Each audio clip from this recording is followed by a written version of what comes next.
Friday, another day to sparkle and shine. This is Enterprise Friday, of course, reaching you from Enterprise Television. I am Henry EBBK. In a beat for peace, starting off with, of course, with our newspaper headlines and see all that we have for you this morning. And right after that, of course, equally will be our main conversation for today. But please do well to be part of what we do here. You can always find and reach us at enterprisetvnews.com. You may equally like, comment, and follow us on all our social media platforms at Enterprise TV 7. So let's kickstart today, and doing that we have Emeka Maduna, journalist, public affairs analyst. Thank you so very much, Emeka. Always be a pleasure. Really do appreciate you. All right, so let's start off with the Guardian newspaper for this morning, and on the very top strip here we have insecurity. Afeni Ferre alerts the Southwest governors as experts tackle federal government on terrorism and funding. But let's take a look at other stories here. Northern groups seek reopening of land borders, and equally on the bottom strip here we have Senate erupts as EDU seeks executive session on fuel subsidy proceeds. Court summons a minister AGF over expatriate levy implementation, and we can speak to us on this particular matter, especially regarding court summoning minister AGF over expatriate levy implementation. So what does that mean really? Is it that our expatriates are paying too much that we need to have them pay less, or they need to pay more? They need information. Okay. They need information, more information about how government has been implementing it. It's actually a fee.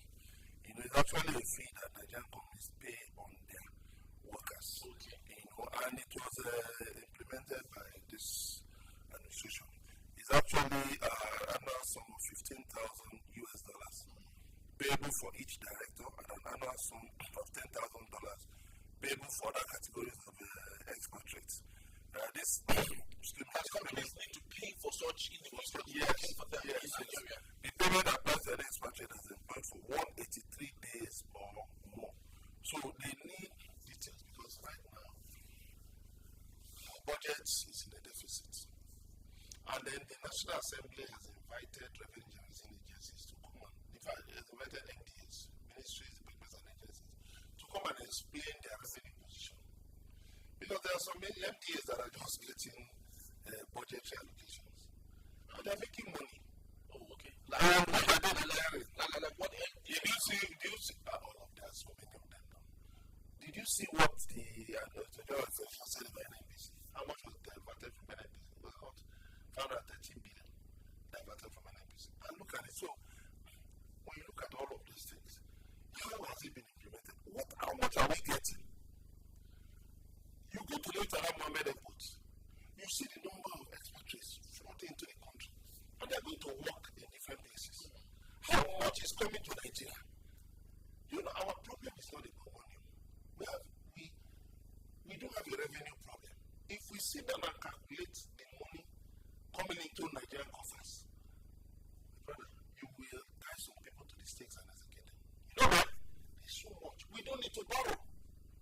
What are we borrowing for? The four refineries. Why are we borrowing money to fix the four refineries? Are we a socialist state? This is a capitalist country.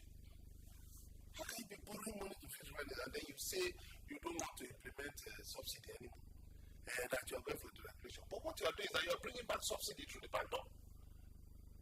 Because if you are not implementing subsidy, what you will do is you take NNPCL, according to the Petroleum Industry Act. NNPCL ought to have been taken to the private sector. Private NNPCL or take it to the stock market, which is what they have done. They are not a private. With NNPCL, it's just the same thing they did with NEPA those days. Remember when the late fella Abameda would call government magic? They called it NEPA, National Electric Power Authority. At the point they called it NEP PLC, National Electric Power PLC. Please they should give us, ask the Securities and Exchange Commission to give us evaluation reports of NEP PLC. What was it? Who are they? According to corporate governance rules, let's see, what was the board of directors, what was the revenue profile, what did he do? That's why you saw Ambassador came, he was not interested in all those shenanigans. He just quickly opened the telecom sector. I wish Obasanjo on the same day he signed that deal that brought in MTN, Econet, and brought in those telcos that day. I wish that same day Obasanjo had signed the same deal for the oil sector. That means Nitel and NNPC and NEPA, PHC at that time would have just gone into the dustbin of history. I wish it had happened that day. I wish Obasanjo had beaten the bullet, fight the bullet, and nothing will happen. But don't you think at that point, if he had done what we experience today with subsidy is gone, would have been experienced even back in the days from 1999? Well, you know, when Obasanjo came in, our foreign reserves were low. And the barrel of oil was very, very low, $9 yes. Yeah. So, what did we need? We were in a position where there was no need increasing fuel prices. Because the same problem that the Tinubu administration is going through. You claim that you are making revenue in Naira and you are borrowing in dollars. How does it balance out? How does it balance out? You are earning money in Oshodi market. And you are buying from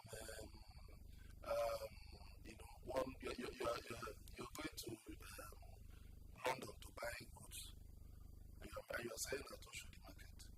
How do you make it? So do you think we should go the way of Ghana? You know, that devalued in so that even the man selling oranges in the market not to ask you to buy it in the United States? No, not orange denomination. I'm against devaluation. I'm an apostle of the regulation, but not devaluation. Because why? The point is, what should be in the hands of the private sector should be in the hands of the private sector. Let the government not be a competitor to the private sector. We are now saying that the government can do business. So why is it government? Then all of us now, because all of us are government ourselves. You have a generator. You take care of the security. You take care of the water supply. And so many other things. So what are we talking about? So who is going to make the policies? That is what I'm against. So, you see, for me, for instance, like the refineries, why are they still in government's hands? Why should government still be putting money into the refineries? When you have a Dangote refinery that produces 650,000 barrels per day, you know, and then you have 4 refineries that cannot even meet up to their quota of 445,000 barrels per day. And that's what Obasanjo, former President Obasanjo, was saying, that if a refinery cannot perform up to 75% of its installed capacity, it cannot work. But people are accusing Obasanjo, he doesn't want the oil sector to work. I said, what do you people mean? Why are we just scattered in our thinking, in our reasoning? That's why the economy is like this. So, this expatriate levy, how much has come in? How many foreign workers do we have in Nigeria? Legal ones. How many illegal foreign workers do we have in Nigeria? Why do we have illegal foreign workers? What are they doing? You understand? So, if we have $15,000 for each director, I know companies that have up to 3 expatriate directors. That's $45,000 annually. 1 year has ended, 2025, and a full year of a clinical administration has ended. Full year. Because he came in May 29, which was May 2023, which was half year. So a full year has ended. So, how many expatriate workers do we have in Nigeria? How much is coming in from that? So we really need to tell ourselves the truth. That there are things we have in this country that if we reorganize the way we do business, if we organize the way we carry out government business, we will do better. Alright. Emeka, let's take a look at this particular matter. And that's making round on the Punch newspaper. And it's on the very top street. General hydrocarbons account frozen amid $225 million debt dispute with First Bank. And of course, they didn't go into detail mentioning the man in question here because we all know, and it's all around the social media space, and that's the owner of This Day and Arise News Network. The Nigerians are becoming very emotional, on this particular matter and asking the big question: why would that come now? Could it be related to his media organization is doing possibly that First Bank has taught it to maybe use itself, you know. So I want you to speak to us on this particular matter because we must educate Nigerians so they wouldn't mix up things, you know, thinking that this is more like witch hunting of someone that is against most of the policies of the government. President government is not against the policies. It didn't arise at this day. Make him the man of the year. Yes, but don't you think that man of the year is more of a metaphor? because even the handlers of the president didn't see that coming, and some of them even they knew that hey, this might just be a facade. No, what facade? They called him man of the year. Is there any other thing called man of the year apart from man of the year? Does that not meaning of man of the year? So you're man of the year means underlining the man of the year means man of the year. Man of the year means man of the year. Let's stick to facts. That's why we're journalists. Man of the year means man of the year. And this Arise Media Group bestowed it on President Bola Tinubu. That's the fact. It doesn't matter whatever how people are interpreted because it's a businessman. President Government is a businessman. And of course, it has nothing to do with this day and Arise. Because why? There's this allegation that with the help of the former governor of the Central Bank of Nigeria,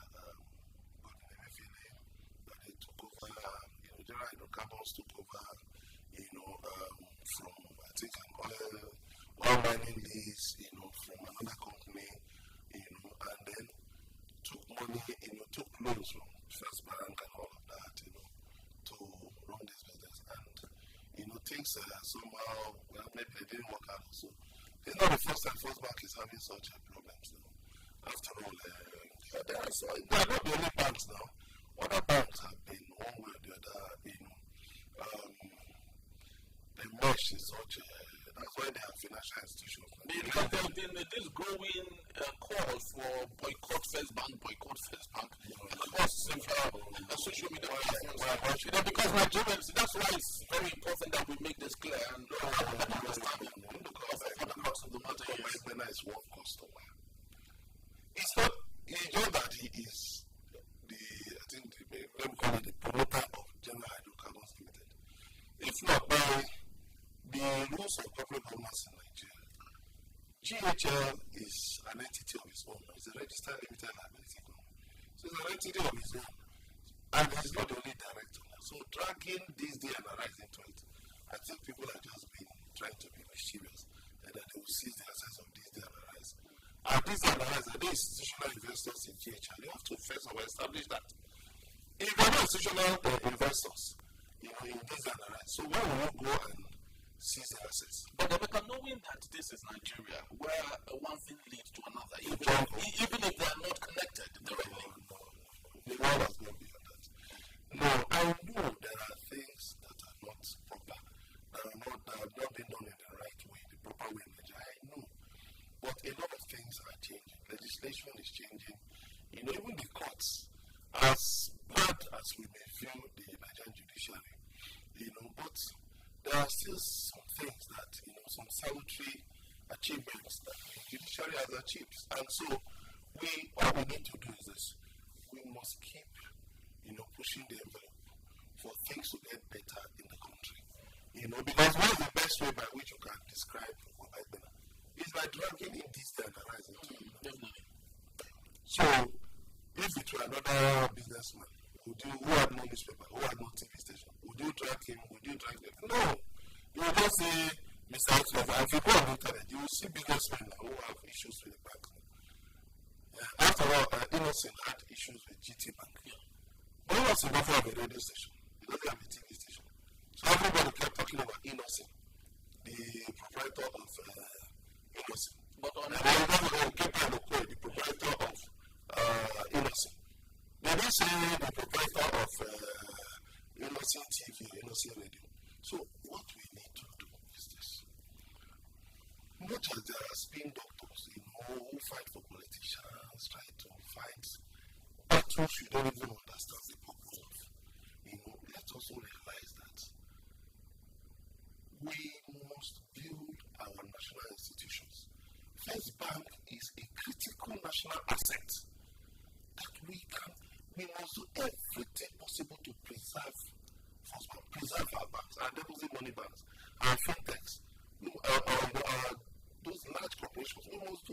can to preserve them.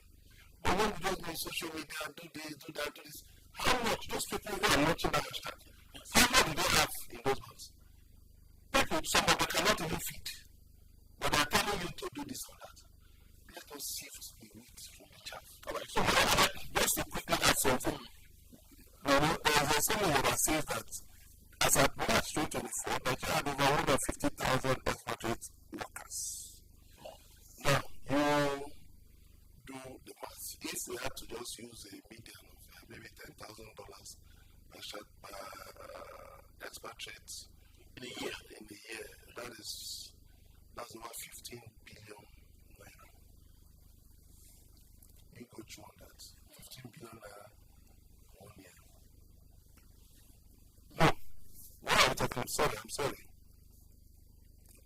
150,000 times $10,000. How many dollars? That was 15 billion. Multiply it in naira. Change it to naira. Convert it to naira. Sorry. And then you ask me why am I still borrowing money? Alright, so while we, of course, chew that and because digest to make a fine understanding of that. Lastly, let's take a look at Daily Trust newspaper, and I want you to maybe in 60 seconds. If you take a look at Reverend Father Alia of Benue State, because there's a story here, attacks 1,000 Benue households displeased in 1 week. When you take a look at the governor's performance index of Reverend Father Alia, the executive governor of Benue State, do you really think the Benue people, needs to, do a retrofit when it comes to selection of the people that head them? I think Governor Alia has been more engaged in political battles than the actual development of the states. I know he has done something, in trying to face other areas, but the battle, the distractions from Abuja-based politicians has been so much. The distraction, they've been looking for every means to control his government. And so, where is the time for governance? How much time do you need for governance? And that's the problem. That's why when you see Abuja politicians, wanting to, pushing one governor, one person, a governorship candidate, it's because of their interests. But Emeka, do you think distracting, you talked about Abuja people distracting Abuja politicians, distracting him. Does that distract him ensuring that the road that should be built, is built? Does that distract that the money that should be, meant for wonderful primary healthcare, secondary healthcare systems are taken care of? How is the political distraction in Abuja, how does it affect ensuring that a healthcare system is working? To ensure that, the Benue people, get at least the basic amenities. How does it really affect that? Look at the security in Benue. All of them should join hands to fight the insecurity in Benue. They are not doing that. They should actually help leverage the influence in Abuja to make sure that the insecurity in Benue comes to an end. Are they doing that? 2. Benue prides itself as the food basket of Nigeria. But you still have problem of bad roads, infrastructure and all of that. And Benue needs help, federal assistance in that area. Are these Abuja politicians, are they leveraging on it? Look at projects. You cannot implement projects if you cannot get the support of critical stakeholders. They will politicize everything and turn the people against you. Why are you putting this hospital here? Why is it not here? Why is this road taking this way? Why is it not taking this way? Why do you have to demolish houses on the right? Why not houses on the left? And then you get so bogged down. In some cases, in some states, you might even find out the contractors will be beaten or even killed or even kidnapped. So, what needs to happen is that, politicking has ended. Let us concentrate on governance. And make the state to work. Let the state work. When the state works, all of us will enjoy. But thinking you can put the government in your pocket, for how long? And adult, they will come and will say, wait a minute, what is all this? And I can look at what's going on in River State. Even that Fubara,